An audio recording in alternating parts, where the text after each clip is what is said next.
Morning guys, मेरा नाम है आर्यन और मैं एक इंटरनेशनल स्टूडेंट हूँ कनाडा में, जो कि रहता हूँ एबर्ट्सफोर्ड ब्रिटिश कोलंबिया में। तो अभी मेरी जर्नी कुछ ऐसी है, मैं 2 साल से यहाँ रह रहा हूँ और अब मैं वर्क परमिट पे आने वाला हूँ। तो एज ऑफ नाउ मेरा ये सीन है और अभी मैं ऊबर डिलीवरी वगैरह और डोरडैश वगैरह करता हूँ एज ऑफ नाउ, बट थोड़ा टाइम में मैं स्विच कर दूँगा। तो अभी तो मैं जिम जा रहा हूँ। आगे मैंने आज शायद कॉलेज जाना, तो मैं आपको शायद कॉलेज दिखा दूँ क्योंकि मेरे को थोड़ा काम था। आज संडे है, पर देखते हैं अगर लाइब्रेरी खुली होगी तो काम हो जाएगा, वरना फिर लेट और डिले हो जाएगा थोड़ा। काफ़ी लोगों को एज ए न्यू ऑडियंस नहीं पता होगा कि मैं कहाँ से हूँ। तो बेसिकली मैं हूँ चंडीगढ़ से बिलोंग करता हूँ। तो मेरी पंजाबी भी मेरे को आती है, बट मेरे को मतलब टूटी पंजाबी जिसको कह सकते हो कि नहीं बोलनी आती, वो मैं कर सकता हूँ। तो मुझे पंजाबी अच्छे से नहीं आती, बट और यहाँ पे कनाडा में आके मुझे पता नहीं, फ्रेंच से ज़्यादा मुझे फ्रेंच पीआर के लिए चाहिए होती है, बट मुझे फ्रेंच से ज़्यादा रोल लगता है कि पंजाबी का रोल है रियल लाइफ में। भाई कोई बोलता ही नहीं है फ्रेंच, क्योंकि मैंने तो कभी नहीं सुना। सिर्फ मॉन्ट्रियल है कनाडा में रीजन, उसके अलावा ब्रिटिश कोलंबिया में जहाँ मैं रहता हूँ एबर्ट्सफोर्ड में, यहाँ तो कोई भी फ्रेंच नहीं बोलता। अभी इस तरफ मेरा जिम है, मैं आपको ये थोड़ा एरिया भी दिखा देता हूँ। बहुत सुंदर एरिया है ये सारा। यहाँ ये देखो ब्रेक नहीं, ये तो ड्रेक है, लिंकन कोर्ट मेडिकल स्टोर। बहुत सुंदर है यार। और समर्स में देखो ये क्या वो जाते हैं, जैसे ओंटारियो होता अगर मैं इसकी जगह में ओंटारियो में होता अगर, तो वो सारा प्लेन लैंड है बिल्कुल, बस अपार्टमेंट्स ही अपार्टमेंट्स। कोई आपको जैसे ये लैंडस्केप देख रहे हो ना, जैसे ये पहाड़ी है, ये आपको पता नहीं समझ आ रहा होगा कि नहीं, ये स्लोप जैसे आ रही है, तो ये प्रॉपर ऐसे लैंडस्केप बने हुए हैं। ओंटारियो में तो सिर्फ कंक्रीट की बस बिल्डिंग्स ही 100 किलोमीटर दूर। मैं नहीं गया, बट मेरे दोस्त बताते हैं वहाँ से कि यही सीन है। ब्रिटिश कोलंबिया बहुत खूबसूरत जगह है और यहाँ सिर्फ बर्फ पड़ती है 2 हफ्ते से लेके 1 महीने तक। अभी तो जिम आ गए हैं, सुबह की डेडिकेशन मेरी अब तक काम कर रही है। तो मैं आप लोगों को एक बार लॉकर रूम भी दिखा देता हूँ कि जो हमारे लॉकर्स होते हैं, यहाँ बेदिंग एरिया होता है, यहाँ सारे शावर्स वगैरह लगे हैं। ये मैंने उस दिन नहीं दिखाया था, जो अभी ब्लॉग में डालूंगा। ये सारा चेंजिंग स्टेशन है, वॉशरूम वगैरह, और ये सारे के सारे लॉकर्स। क्योंकि यहाँ दिन में मतलब बहुत ज़्यादा लोग आ जाते हैं, तो मतलब अभी तो दिन में तो बिल्कुल भी नहीं होते, बट शाम वगैरह को इतनी ज़्यादा हो जाता है कि मशीन्स भी नहीं मिलती, तो इतने लॉकर तो वैसे ही चाहिए होते हैं। और यहाँ जैसे अब मैं अपनी गाड़ियों की चाबी वगैरह भी रखूँगा, मैं यहाँ लॉक बिल्कुल नहीं लगाता, क्योंकि यहाँ पे कुछ नहीं कोई चोरी करता। अगर करेगा अभी तो मतलब कोई कनाडा में अगर जिम वगैरह आ रहा है, सारी ठीक फैमिली से होते हैं, तो यहाँ कोई भी चोरी वगैरह इतनी नहीं करता। मैंने तो, मेरे साथ नहीं हुआ, बट कई दोस्तों के साथ हो रखा है। ब्रिटिश कोलंबिया में मेरे हिसाब से कम होता है एबर्ट्सफोर्ड में, बट बाकी जगह हो भी सकता है।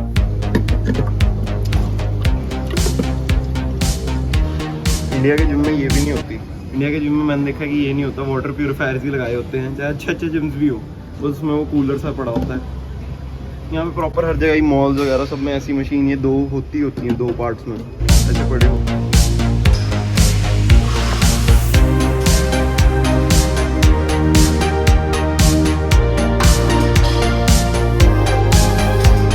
बताओ, सुबह सुबह जिम में भी लोग मिल जाते हैं।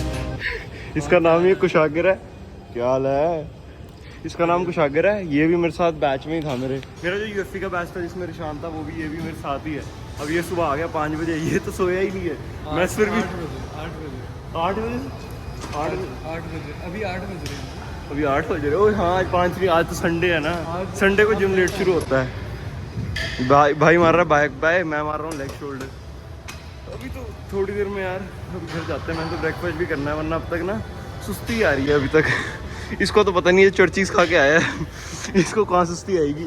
चल भाई तू लगा, फिर मैं मिलता हूँ तुझे। ओए मुझे एक बात बता, जब शोल्डर प्रेस लगाते हैं तो जिम की जो मशीन है वो पूरी सीधी होती है या फिर थोड़ी टिल्टेड? जो वो है चेयर है, जो ये लगा ले, पर वो बेटर नहीं होता। वर्कआउट हुआ आज, मैंने लेग्स और शोल्डर मारी, और इतना बढ़िया वर्कआउट इतने टाइम के बाद हुआ है। अब अपना सामान उठाते हैं 50। हाँ ये बस ये लेके अब चलते हैं।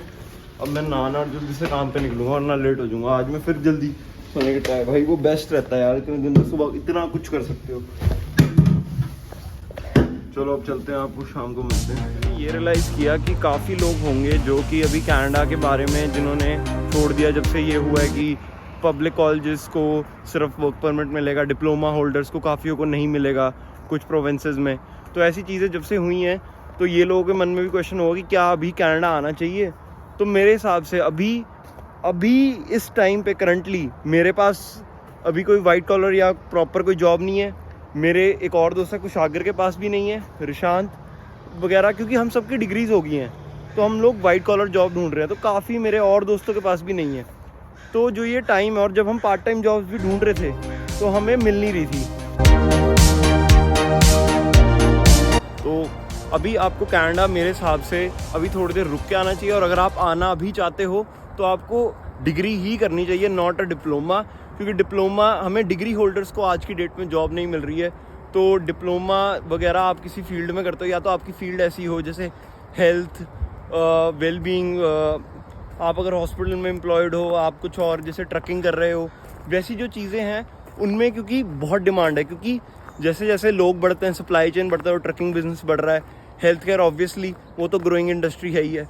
तो ऐसी इंडस्ट्रीज़ में अगर आप काम करना हो तो ठीक है, बट फॉर लाइक जो नॉर्मल कमर्स रिलेटेड होती है या नॉन मेड रिलेटेड, तो नॉन मेड रिलेटेड का मुझे आइडिया नहीं है, बट कमर्स रिलेटेड के लिए अभी सही पॉइंट नहीं है if you are not having a degree with certain specialization in it.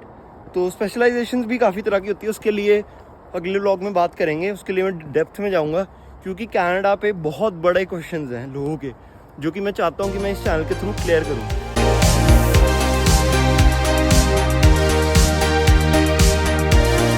और मेरे हिसाब से अभी कनाडा एक साल के बाद अगर आओगे वो परफेक्ट टाइम होगा, क्योंकि मेरे हिसाब से जिनका वर्क परमिट वगैरह एक्सपायर होने वाला है, क्योंकि वर्क परमिट नॉर्मली होता है 3 साल का, तो जब से कोविड स्टार्ट हुआ 2020 से, उसके बाद जब लोग आए 2022 में, अब से 3 साल अगर इस साल ख़त्म होता है तो मेरे हिसाब से इस साल उन लोगों का वर्क परमिट ख़त्म हो जाए, और डिप्लोमा वालों को पीआर नहीं मिल रही, और मेरे जान पहचान में भी बहुत लोग हैं जिनको पीआर नहीं मिल रही after having a degree also.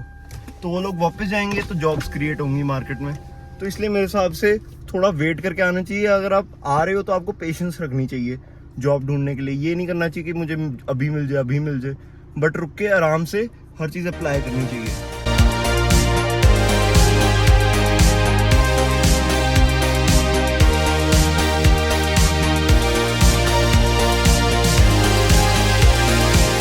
चिलीवैक की तरफ, चिलीवैक एक टाउन है जो कि एबॉट्सफोर्ड से अराउंड है 35 किलोमीटर्स दूर। तो अभी मैं यहाँ काम करने आया था, और ये देखो मेरे सामने कितनी सही चीज़ है। ये जो है ये ड्यून बगी है। यहाँ चिलीवैक में ना सारी जगह साइकिलिंग वगैरह, ड्यून बगी, बहुत ही फन जगह है। मतलब चिलीवैक अगर आपको कुछ करना है, कुछ भी आपको स्पोर्ट करनी है, ऐसे लाइक यहाँ चिलीवैक लेक है एक बहुत बड़ी, तो अगर आपको कुछ वैसा शौक है, आप आउटडोर पर्सन हो, तो यहाँ ये आपके लिए बहुत बढ़िया जगह है, क्योंकि ये एबॉट्सफोर्ड से सिर्फ 30 मिनट्स दूर है। और ये देखो कितनी सही लग रही है यार। और ये एबॉट्सफोर्ड मतलब सॉरी चिलीवैक का सिटी सेंटर टाइप्स है ये। यहाँ स्टारबक्स वगैरह, पापा जोन्स, और आगे सारी मार्केट है। सुंदर है चिलीवैक। इसके ये डाउनटाउन टाइप्स ही है, मतलब डाउनटाउन टाइप्स नहीं, थोड़ा आउटर है सिटी का, बट ये देखो कितनी हिल्स वगैरह सारी। ये मतलब चिलीवैक में हिल्स आती हैं। जो एबॉट्सफोर्ड एरिया है उसमें इतनी हिल्स नहीं आती, वो काफी मतलब प्लेन लैंड तो नहीं कह सकते, वो है माउंटेनियस, बट थोड़े हिल्स वगैरह थोड़े दूर ही है एबॉट्सफोर्ड से। एबॉट्सफोर्ड इटसेल्फ थोड़ा मतलब प्लेन लैंड है माउंटेन के हिसाब से, वैली टाइप कह सकते हो जिसे। और ये देखो पिक्के कितने सुंदर होते हैं यार, यहाँ के पिक्के। टुंड्रा है ये तो, टोयोटा का ही है ये। चिलीवैक जिसे कहते हैं ना कि बहुत सिंपलिस्टिक सा, शांत सा वो सिटी है, बट यहाँ जो लोग कनाडा के हैं, ब्रिटिश कोलंबिया में रहते हैं, उन्हें पता होगा कि चिलीवैक में काफ़ी ज़्यादा ड्रगीज हैं, बहुत ज़्यादा। मतलब जिसकी मतलब हर जगह रात को तुम डाउनटाउन में, मैंने यहाँ काम भी किया 2-3 महीने, मुझे ड्रगीज मिलते थे, मुझे और कोई मिलता ही नहीं था यहाँ पर रात को। और इतना अनसेफ है ये रात को कि, बट अभी दिन में तो बहुत अच्छा है। चिलीवैक में डिलीवरी लेने आया हूँ, और मैं डिलीवरी लेने आया हूँ किसी ऐसे खाने वगैरह या कुछ ऐसे शॉपिंग करने की नहीं, मैं डिलीवरी लेने आया हूँ दारू की। तो यहाँ पे कनाडा में आप लोग दारू भी डिलीवर कर सकते हो। इंडिया में तो ऐसा नहीं होता, क्योंकि इंडिया में काफ़ी मतलब आप अगर किसी को डिलीवर करने जाओगे, कोई कुछ कह देगा, आपसे दारू ले ही लेंगे। बट यहाँ पे आप मना कर सकते हो। जैसे मैं लेके जा रहा हूँ तो मैं मना कर सकता हूँ, मुझे लगा कि वो इंटॉक्सिकेटेड है। दारू ले ली है, ये मैंने अपने लिए नहीं ली है। अगर किसी को लग रहा है ये लेजिट मैं डिलीवरी कर रहा हूँ, यहाँ पे एक सर्टिफिकेट होता है जिसे कहते हैं सर्विंग इट राइट, वो सबको बनवाना होता है। अगर आप कुछ भी ऐसा अल्कोहल आप बेचने की या फिर काम करना चाहते हो अल्कोहल स्टोर पे, तो यहाँ एक लाइसेंस बनता है सर्विंग इट राइट।